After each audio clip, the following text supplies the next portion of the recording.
I want to thank Nikki for the wonderful introduction. We kind of threw it on her Wednesday night. We came up here and we're like, we're in a separate room. We're like, well, we need someone to introduce me. And we're like, well, how about you, Nikki? She's like, well, I'll do it. And she called me last night and she's like, I got an introduction written, but I'm going to read it to you.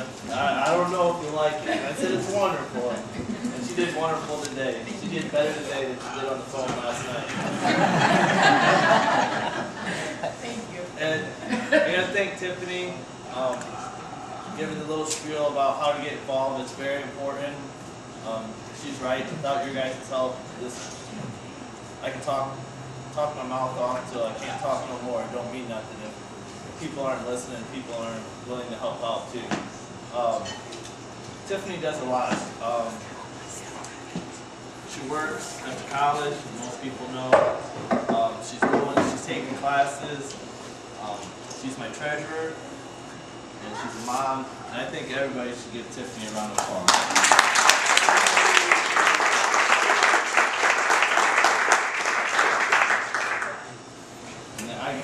I gotta thank everybody. You guys will never know how much this means to me. Words will never explain it.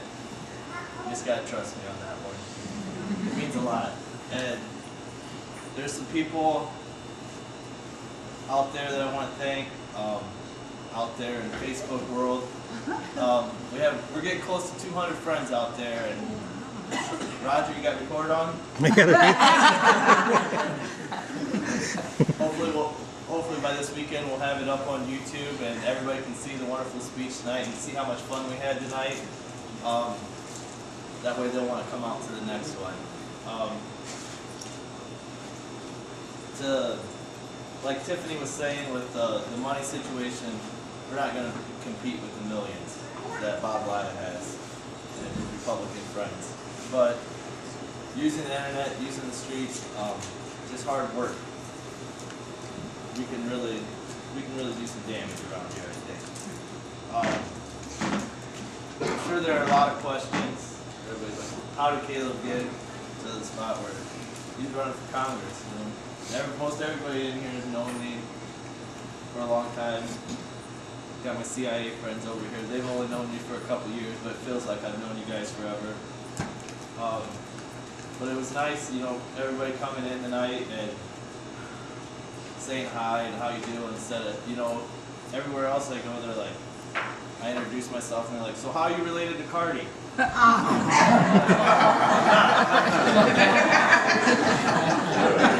It's a good conversation starter, but not always the best person would be thinking that you're his nephew, you know what I mean?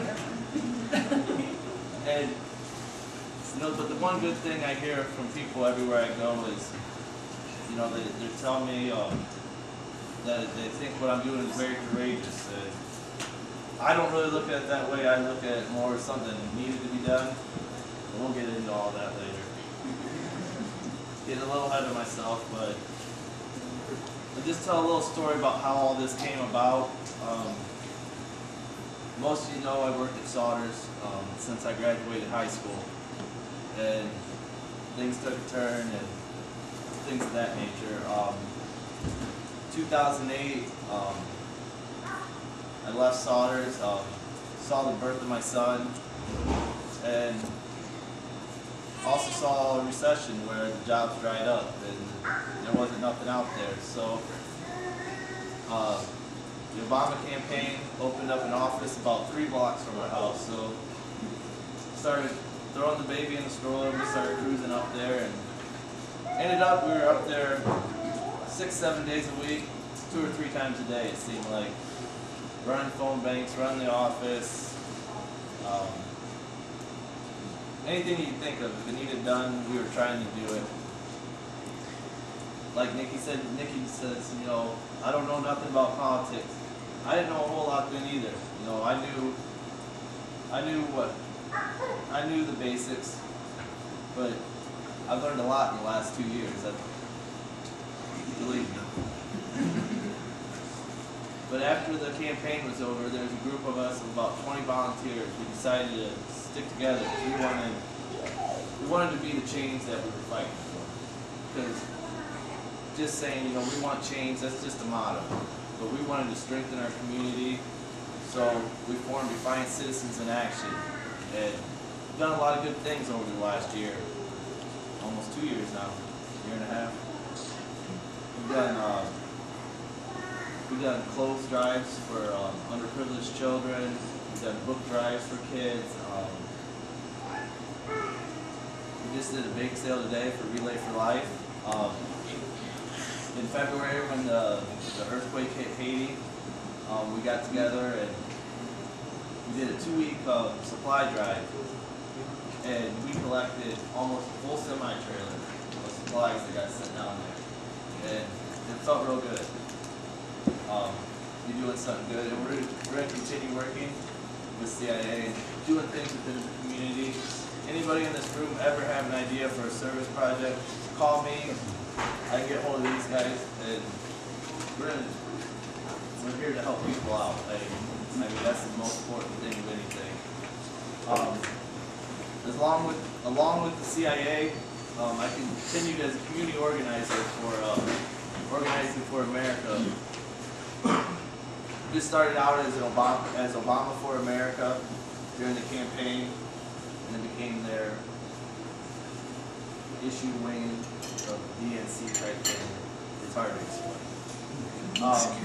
But you know, it'd be setting up meetings for them to come to town to meet people, setting up phone banks, gathering signatures for the health care bill that passed this week.